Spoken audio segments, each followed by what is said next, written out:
چھوٹے قرآن میں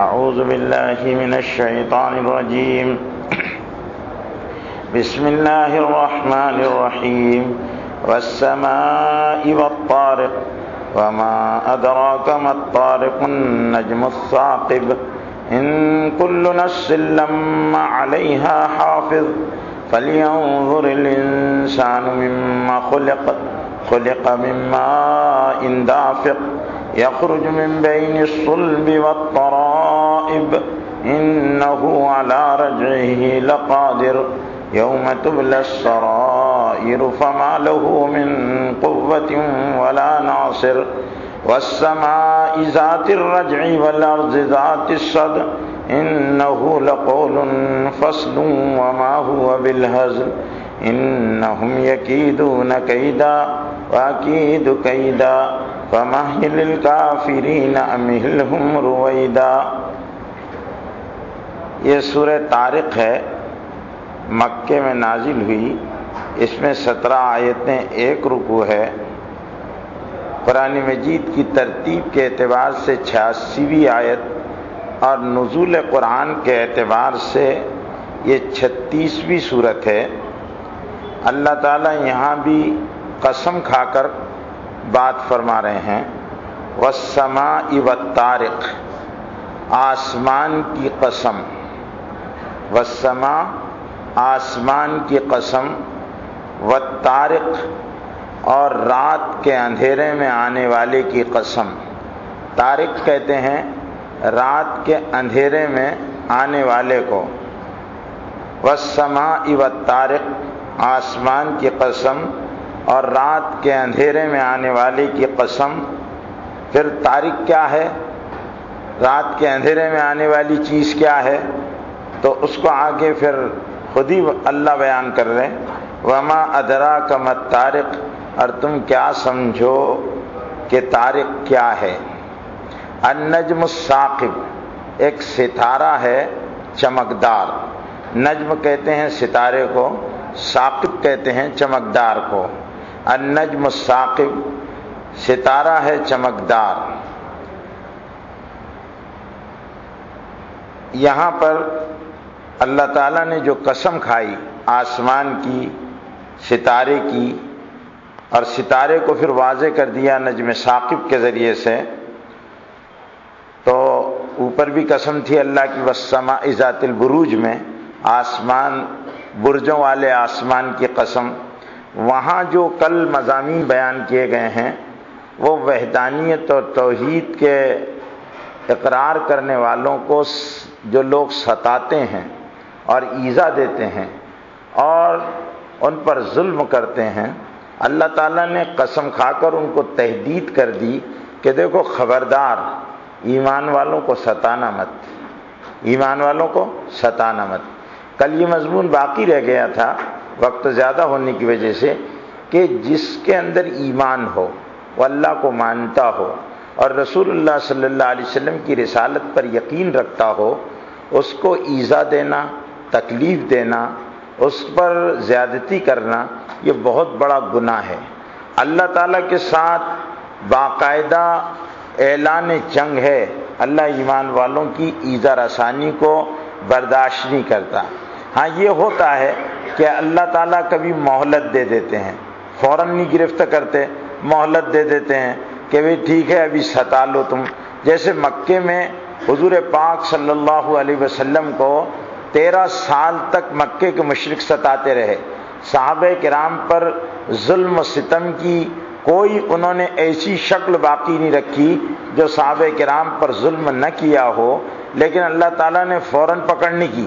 اللہ چاہتے تو فوراً پکڑ کر لیتے، لیکن اللہ تعالیٰ نے ایسا نہیں کیا، بلکہ اللہ تعالیٰ نے ان کو مہلت دی، اور مہلت دینے کے بعد اللہ تعالیٰ نے پھر مکے کے مشرکین کے غرور کو بدر میں توڑ دیا۔ تو اسباب بھی کیسے اختیار کیے گئے؟ اللہ اگر چاہتا تو فرشتوں کی جماعت کو بھیج دیتا، مکے کے مشرکین کو مکے کے باہر بدر کے میدان میں آنے کی ضرورت نہیں پڑتی، لیکن اللہ تعالیٰ اگر ایسا کرتے تو پھر نبی پاک صلی اللہ علیہ وسلم اور صحابہ کرام کے ایمان کا اور ان کے اللہ سے تعلق کی آزمائش کیسے ہوتی؟ تو اس کے اللہ تعالیٰ نے نبی پاک صلی اللہ علیہ وسلم کو اور صحابہ کرام کو جنگ والے حالات میں کھڑا کیا تاکہ لوگوں کو اس وسائل کی دنیا میں اسباب کے اختیار کرنے کی اہمیت کا اندازہ ہو جائے، پھر اللہ کی مدد آئی۔ یہاں ایک دوسرے قسم کا مضمون ہے، اور یہاں پر انسان کو اپنی ذات میں غور کرنے کی بڑی اہمیت کے ساتھ ترغیب دی گئی ہے۔ آسمان کی قسم، طارق رات کے اندھیرے میں آنے والے کی قسم، اور تم کیا سمجھتے ہو رات میں آنے والا کیا ہے؟ النجم الثاقب، ایک چمکدار ستارہ ہے۔ بعض لوگوں نے نجم الثاقب سے زحل اور مریخ مراد لیا ہے، یہ بھی ہو سکتا ہے، جیسے اس میں عرب مفسرین زحل اور مریخ اس سے مراد لیتے ہیں، لیکن زحل اور مریخ نہیں، ہر ستارہ جو رات کے اندھیرے میں طلوع ہوتا ہے وہ اس سے مراد ہو سکتا ہے، کیونکہ النجم الثاقب اللہ نے کسی خاص ستارے کو مراد نہیں لیا، بلکہ صرف النجم الثاقب چمکتا ہوا ستارہ اس سے مراد لیا گیا ہے۔ اب یہاں یہ بات کہنے کے بعد اللہ جو مضمون بیان کر رہے ہیں وہ بڑا غور طلب مضمون ہے۔ ان کل نفس لما علیہا حافظ، تم میں سے کوئی جان ایسی نہیں ہے، کوئی انسان ایسا نہیں ہے کہ اس پر نگہبان اور نگران نہ ہو، حافظ نہ ہو، اس پر ہر ایک پر اللہ تعالیٰ نے ایک نگہبان اور نگران مقرر کر رکھا ہے۔ ان کل نفس لما علیہا حافظ، ہر جان پر، ہر جاندان پر اللہ تعالیٰ کی طرف سے ایک حفاظت کا نظام ہے۔ حدیث کے اندر آتا ہے، قرطبی کی روایت ہے کہ اللہ کے رسول صلی اللہ علیہ وسلم نے فرمایا ایمان والوں کے 370 فرشتے حفاظت کرتے ہیں، ایمان والے کی حفاظت 370 فرشتے کرتے ہیں، جس میں سے 7 فرشتے صرف اس کی آنکھوں کی حفاظت کرتے ہیں، اس کے آنکھوں کی حفاظت پر 7 فرشتے مامور ہیں ایمان والے کی حفاظت کی۔ باقی ہر انسان کے تمام اعضاء کی اللہ کی طرف سے حفاظت کا انتظام ہے۔ ایک تو حفاظت کہ آفات اور بلائیں اور وہ مصیبتیں جن کا انسان کی تقدیر سے تعلق نہیں ہے، اتفاقی طور پر حوادث میں جن کا یعنی حادثوں کے طور پر پیش آتے ہیں، تو اللہ تعالیٰ اس سے بچانے کے لیے حافظ مقرر کر رکھے ہیں، حفاظت کرنے والے مقرر کر رکھے ہیں۔ ایک معنی تو مفسرین نے اس آیت سے یہ لیے کہ حفاظت کرنے والے لے رکھے ہیں۔ دوسری بات، اور وہ کون سی چیزوں میں حفاظت کرتے ہیں؟ صرف انہی حوادث سے بچاتے ہیں۔ لگتا ہے نا کہ دیکھو بال بچ گیا، روزانہ اخبار میں آپ یہ خبر پڑھتے ہیں بال فلانا بچ گیا، ایسا بلاسٹ ہوا، اگر وہ تھوڑی دیر وہاں ہوتا تو ختم ہو جاتا، لیکن بچ گیا، بال بچ گیا۔ فلانے پر بلڈنگ گری لیکن وہ بال بچ گیا۔ یہ بال بچانے والا کون ہے؟ بال بچانے والا ان کل نفس لما علیہا حافظ، تم پر وہ نگہبان اور نگران مقرر ہے جو تم کو بال بچا لیتے ہیں۔ بہت سارے ایسے واقعات ہوتے ہیں، مصیبتیں اور پریشانی آتی ہے کہ جس میں اللہ کی طرف سے بال بچا لیا جاتا، اچانک ایسا محسوس ہوتا بچنا مشکل ہے، لیکن پھر بچانے والا جو ہے بال بچا لیتا ہے، تو وہ حفاظت کا اللہ کا نظام ہے۔ دوسری جو تفسیر مفسرین نے اس آیت کی، قرآن کی آیت کی وجہ سے لی ہے، وہ یہ ہے کہ اللہ تعالیٰ نے ہر انسان کے اعمال کی نگرانی کے لیے 2 فرشتے مقرر کر رکھے ہیں، کرامن کاتبین یعلمون ما تفعلون۔ 2 فرشتے ہیں جن کو کرامن کاتبین کہتے ہیں، یعلمون ما تفعلون، تم جو کچھ کرتے ہو اس کو ریکارڈ کرتے رہتے ہیں، لکھتے رہتے ہیں۔ کوئی عمل انسان کا ایسا نہیں ہے جو اللہ کے فرشتے اس کو انسان کے ریکارڈ نہ کر رہے ہوں۔ کوئی بھی عمل، آدمی یہ سمجھتا ہے کہ مجھے کون دیکھ رہا ہے، آدمی یہ سمجھتا ہے مجھے کون دیکھ رہا ہے، میں جو چاہوں کر لوں، لیکن اللہ رب العزت کیا کرتے ہیں کہ انسان کے ہر عمل کو محفوظ کرا رہے ہیں، اور خود بھی اللہ تعالیٰ انسانوں کے اعمال کی نگرانی فرماتے رہتے ہیں۔ میرے بندے یہ کام کرتے یہ کام کرتے. اس لیے علماء نے لکھا ہے، اور خاص طور سے تصوف کے علماء نے لکھا ہے کہ آدمی کو بہت زیادہ اللہ سے حیا کرنا چاہیے کہ میرے اللہ مجھے دیکھ رہے ہیں، میرے اللہ مجھے دیکھ رہے ہیں، میں جو بھی کچھ کہہ رہا ہوں سن رہے ہیں، میں جو بھی دیکھ رہا ہوں اس کو دیکھ رہے ہیں، میں جو کر رہا ہوں اس کو دیکھ رہے ہیں. تو یہ بندے کو اس اللہ سے حیا کرنا چاہیے. اور اللہ کے فرشتے تو ہر وقت لگے ہوئے ہیں کہ ہم چاہیں راتوں کی تنہائیوں میں لحاف پھوڑ کر ابھی اگر کوئی بدمعاشی کریں گے تو کرامن کاتبین یعلمون ما تفعلون، جو تم کر رہے ہو اس کو محفوظ ہے. آگے کہتے ہیں کہ انسانوں ان کل نفس لما علیہ حافظ، کہ اب اس میں اور آگے کی آیت میں جوڑ کے کیا ہے کہ جو اللہ آسمان پر بغیر ستونوں والے آسمان کو سہارے ہوئے ہے اور رات کے اندھیرے کو لا کر اس میں روشنی کا انتظام کرتے ہیں، چمکدار ستارے کو لگا دیتے ہیں، وہ اللہ انسانوں کی حفاظت کا نظام چلاتے ہیں. فَلْيَنْظُرِ الْإِنسَانُ مِمَّا خُلِقَ، تو اللہ کہہ رہے اے انسان تجھے غور کرنا چاہیے.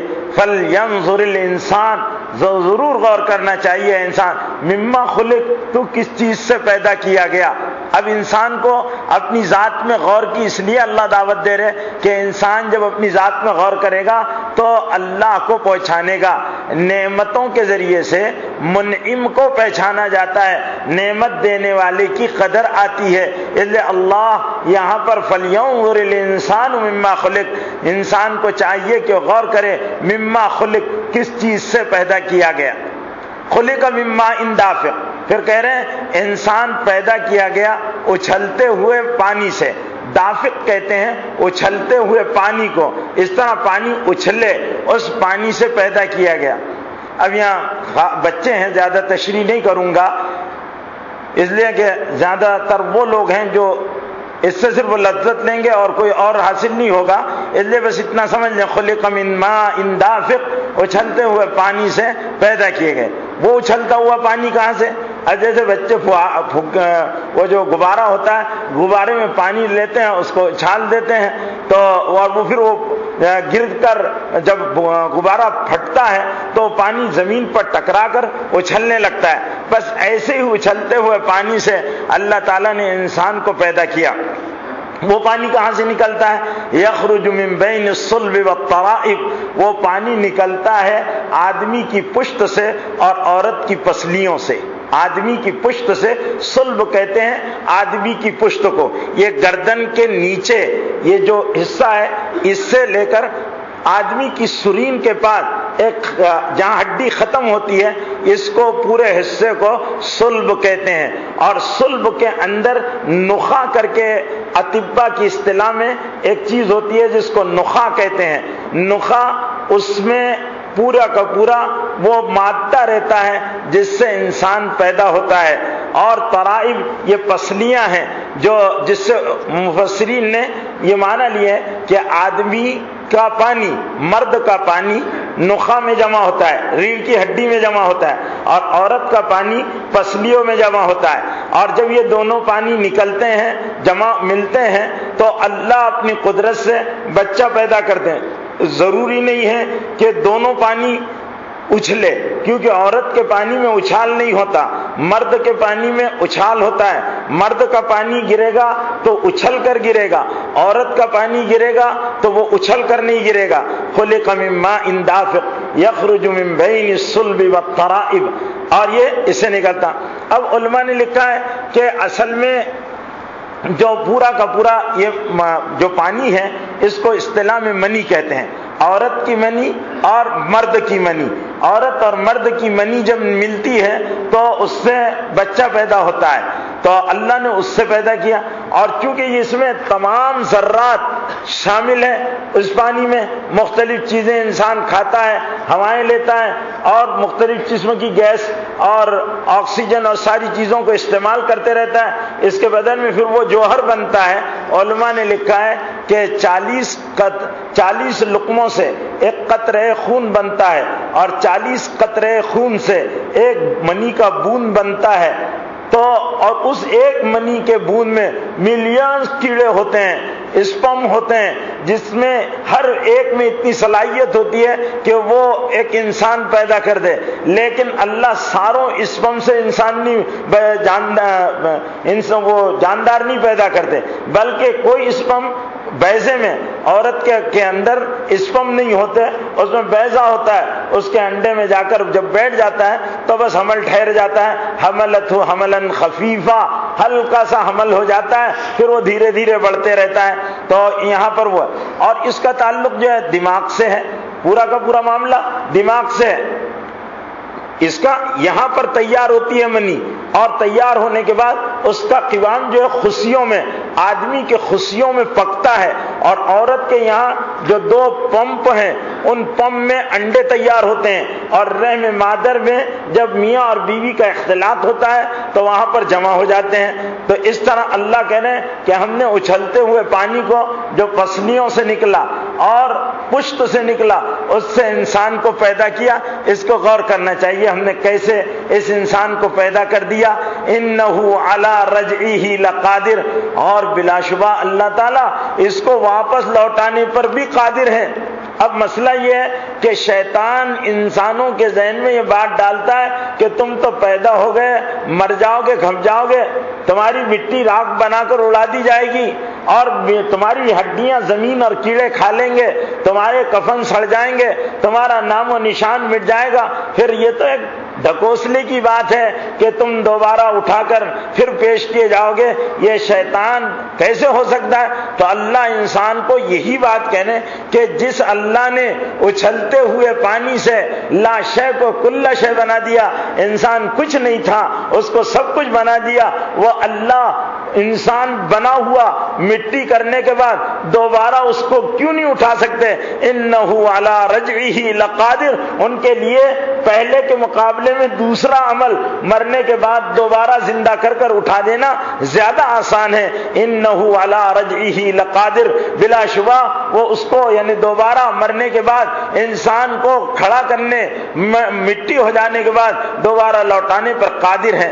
یوم تبلی السرائر، اس دن یوم تبلی السرائر، جب راز کھول دیے جائیں گے، جب راز کھول دیے جائیں گے۔ میرے بھائیوں، یہ آیت ہم نے اکثر امام سورہ طارق پڑھتے ہیں، ہم نے سینکڑوں مرتبہ یہ آیت سنی ہے لیکن کبھی اس پر غور نہیں کیا۔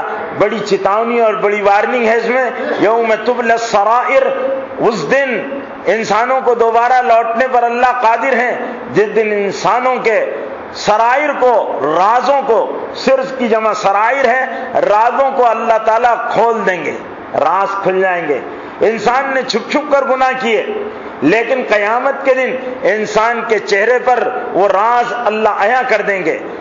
انسانوں کے خیالات، گناہ کے ارادے، آدمی کی نظر کی خیانتیں، آدمی کے دل کی سوچ، آدمی کی زبان کے فیصلے، آدمی کی خفیہ کارگزاریاں اور بند کمروں میں کیے ہوئے سارے جرائم اور سارے مجرمانہ اعمال، اللہ رب العزت قیامت کے دن کہہ رہے ہیں یوم تبلی السرائر، جب ساری پوشیدہ باتوں کو کھول دیا جائے گا، اور ایسا کھول دیں گے اللہ فما لہ من قوت ولا ناصر، اور اس دن نہ کوئی زور چلے گا کسی کا اور نہ کوئی مدد کے لیے آئے گا کہ تمہاری رسوائی سے تم کو بچا لے اور تمہاری کوئی مدد کر دے۔ فما لہ من قوت ولا ناصر، نہ کوئی طاقت ہوگی اور نہ کوئی مدد کرنے والا ہوگا۔ پھر اللہ پھر قسم کھا کر فرما رہے ہیں والسماء ذات الرجع، قسم ہے آسمان کی، بارشوں سے بھرے ہوئے آسمان کی، والسماء ذات الرجع، آسمانوں سے بھرے ہوئے، پانیوں سے بھرے ہوئے، بارش کے پانیوں سے بھرے ہوئے آسمان کی قسم۔ والسماء ذات الرجع، ذات الرجع اس لیے آسمان کو یہاں کہا کہ اس میں بادل ایک جگہ ٹکتے نہیں بلکہ چکر لگاتے رہتے ہیں، چکر لگانے والے آسمان کی قسم۔ والارض ذات الصدع، اور کونپلوں اور پودوں سے بھری ہوئی زمین کی قسم۔ والارض ذات الصدع، اب یہاں یہ کہہ رہے ہیں کہ وہ اللہ جو آسمان کو، بادلوں کو اٹھا دے اور بادلوں سے بارش کو برسا دے، مردہ زمینوں میں کومپلیں اگا دے اور درخت اگا دے اور ان میں زندگی، مردہ زمین میں زندگی کے آثار پیدا کر دے، کیا وہ اللہ اس بات پر قادر نہیں کہ تم کو دوبارہ اٹھا دے اور اپنے حضور میں حاضر کر دے اور تمہارے رازوں کو کھول دے اور تمہارا محاسبہ کر لے اور تمہاری بدکاریوں پر سزا دے دے اور تمہاری پکڑ کر لے؟ انہ لقول فصل، بلا شبہ یہ فیصل، یعنی یہ بالکل فیصل شدہ اللہ کا قول ہے، یہ اٹل اللہ کا قول ہے، یہ قول تبدیل ہونے والا نہیں ہے۔ اللہ نے اس کے بارے میں فیصلہ کر دیا، ایسا ہوگا ہوگا اور ہوگا۔ وما ہوا بالحق، اور لوگوں یہ ہنسی دل لگی کی بات نہیں، وما ہوا بالحق، نہ اس کو ہنس کر سنو نہ اس کو ہنسی میں ٹال دو، وما ہوا بالحق، یہ قرآن اور قرآن کی باتیں ہنسی اور دل لگی کی باتیں نہیں ہیں، ہنس کر ٹال دینے کی باتیں نہیں ہیں۔ انہم یکیدون کیدا، بلا شبہ کافروں نے ایک چال چلی، وَأَكِيدُ كَيْدًا، میں نے ایک چال چلی، فَمَهِّلِ الْكَافِرِينَ، اور میں نے کافروں کو مہلت دے دی، أَمْهِلْهُمْ رُوَيْدًا، اب میں ان کو دھیرے دھیرے پکڑ لوں گا، أَمْهِلْهُمْ رُوَيْدًا، میں دھیرے دھیرے ان کی رسی کو کھینچ لوں گا۔ اللہ کافروں کہہ رہے کہ تم نے جس طرح میری باتوں کو نظر انداز کر دیا تو اب تم نے تمہاری چال چلی، تم نے اپنے دماغ کو استعمال کیا، اب میں اللہ آسمانوں کا مالک، تمہارے وجود کا مالک، میں سارے سنسار کا خالق، میں جب چاہوں گا تو میں تمہاری رسی کو ٹیٹ کر لوں گا۔ یہاں پر اللہ نے مسلمانوں کو ایک بات کہی، تم نے بھی قرآن کو اور لوگوں کی طرح ہنسی دل لگی کی چیز مت بنانا، قرآن اللہ کی کتاب ہے، اس کی آیتوں کو بڑی تدبر کے ساتھ سننا، سمجھنا، عمل کرنا اور اس کو اہمیت دینا۔ کافروں نے اس کو سنا، نہ سمجھا نہ عمل کیا، تم اس طرح مت ہونا۔ انہوں نے قرآن کے خلاف چالیں چلی، میں بھی ان کے خلاف چال چلنے والا ہوں، ان کو ابھی مہلت ہے، جب میں پکڑ لوں گا تو اللہ کہتے ہیں ان کو ہلاک کر دوں گا۔ اللہم صلی علی سیدنا و شفیعنا و حبیبنا و نبینا و مولانا محمد مبارک وسلم۔ اللہم لک الحمد کلو و لک الشکر کلو، علانیتہ و سرہ، عز جارک و جل ثناؤک لا الہ غیرک۔ ربنا ظلمنا انفسنا وان لم تغفر لنا وترحمنا لنکونن من الخاسرین۔ ربنا لا تؤاخذنا ان نسینا او اخطأنا، ربنا ولا تحمل علینا اصرا کما حملته علی الذین من قبلنا، ربنا ولا تحملنا ما لا طاقت لنا به، ربنا ولا تحملنا ما لا طاقت لنا به، واعف عنا واعف عنا واعف عنا واغفر لنا وارحمنا انت مولانا فانصرنا على القوم الكافرين۔ رب اغفر وارحم وتجاوز عما تعلم انك انت العز الاكرم۔ اللهم انك عفو كريم تحب العفو فاعف عنا يا كريم۔ اللهم احفظنا من كل بلاء الدنيا وعذاب الاخرة، اللهم احفظنا من كل بلاء الدنيا وعذاب الاخرة، اللهم احفظنا من كل بلاء الدنيا وعذاب الاخرة، اللهم انا نسألك رضاك والجنة ونعوذ بك من سخطك والنار، ونعوذ بك من سخطك والنار۔ اللهم انا نسألك من الخير كله عاجله وعاجله ما علمنا منه وما لم نعلم، ونعوذ بك من الشر كله عاجله وعاجله ما علمنا منه وما لم نعلم۔ اے اللہ ہمارے گناہوں کو معاف فرما دے، اے اللہ خطاؤں سے درگزر فرما، اے اللہ غفلت میں گزری ہوئی زندگی کو معاف فرما دے، اے اللہ طاعت میں گزری ہوئی زندگی کو قبول فرما لے، اے اللہ قرآن کا فہم عطا فرما دے، اے اللہ اپنی ذات میں غور کرنے کی اے اللہ راہیں ہمارے لیے کھول دے، اے اللہ تیری معرفت حق عطا فرما دے، ایمان کامل عطا فرما دے، اخلاص صادق عطا فرما دے، اخلاق عالیہ کی دولت سے مالا مال فرما دے، اخلاص نصیب فرما دے، اے اللہ اعلی صفات سے مزین فرما دے، تیری مرضی پر چلنے والا بنا دے، تیری نامرضیات سے حفاظت فرما لے، اے اللہ تو ہم سب سے راضی ہو جا، ہمارے ماں باپ سے راضی ہو جا، ہمارے گھر والوں سے راضی ہو جا، ہماری اولادوں سے راضی ہو جا، ہماری بیویوں سے راضی ہو جا، ہماری ماں و بہنوں سے راضی ہو جا، پوری امت سے راضی ہو جا، اے اللہ ہم کو قرآن والا بنا دے، محمد والا بنا دے، اے اللہ تو ہم کو اپنا بنا لے، اے اللہ اپنا بنا لے، اے اللہ اپنا بنا لے، اے اللہ اپنا بنا لے، اے اللہ اپنا بنا لے۔ اے اللہ وہ صفات جو تیرے مقبول کامل بندوں میں ہوتی ہے، جن سے تو خوش ہوتا ہے، اے اللہ وہ صفات ہمارے اندر پیدا فرما دے۔ اے اللہ ہمارے اندر وہ برائیاں ہیں جن سے شیطان تو خوش ہوتے ہیں، رحمان ناراض ہو جاتا ہے، اے اللہ تو ناراض ہو جاتا ہے۔ اے اللہ ہم تیری ناراضگی سے، تیری پکڑ سے ڈرتے ہیں۔ اے اللہ ہمارے اندر صفات پیدا فرما دے، خوبیاں پیدا فرما دے، اخلاق پیدا فرما دے۔ اے اللہ تیری مرضی پر چلنے والا بنا دے۔ اے اللہ تیری نامرضیات سے حفاظت فرما لے۔ اے اللہ دنیا آخرت کی عزتیں عطا فرما۔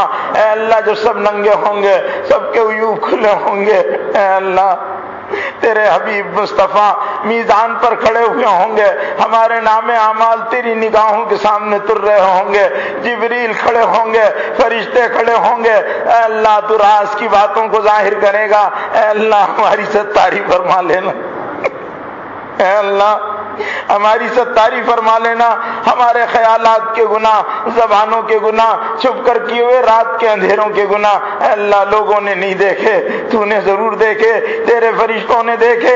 اے اللہ تو ستاری فرما لینا، اے اللہ ستاری فرما لینا۔ اپنے حبیب مصطفیٰ کے سامنے رسوا نہ کرنا، اے اللہ اپنے حبیب مصطفیٰ کے سامنے، اے اللہ تو ہمیں رسوا نہ کرنا۔ ان کے ہاتھوں سے جام کوثر عطا فرمانا، اول پہلا میں جنت عطا فرمانا۔ اے اللہ اپنے رحم کا کرم کا معاملہ فرمانا، اچھی موت دنیا میں دے، عزت والی زندگی دے، عافیت دے، برکت والی روزی دے۔ اے اللہ اولاد کو صالح اور نیک بنا دے۔ اے اللہ ماں باپ کی عمروں میں برکت عطا فرما، مرنے والوں کو جنت الفردوس عطا فرما۔ اے اللہ حاجات خیر کو غیب سے پورا فرما، پوری امت کو عزت عطا فرما، پوری امت کو عزت عطا فرما، پوری امت کو عزت عطا فرما۔ اے اللہ محض اپنے فضل کرم سے رمضان المبارک کی ٹوٹی پھوٹی عبادتوں کو قبول فرما لے۔ ربنا تقبل منا انك انت السميع العليم وتب علينا انك انت التواب الرحيم۔ فصلى الله تعالى على النبي الامي الكريم وعلى اله وصحبه اجمعين، آمين برحمتك۔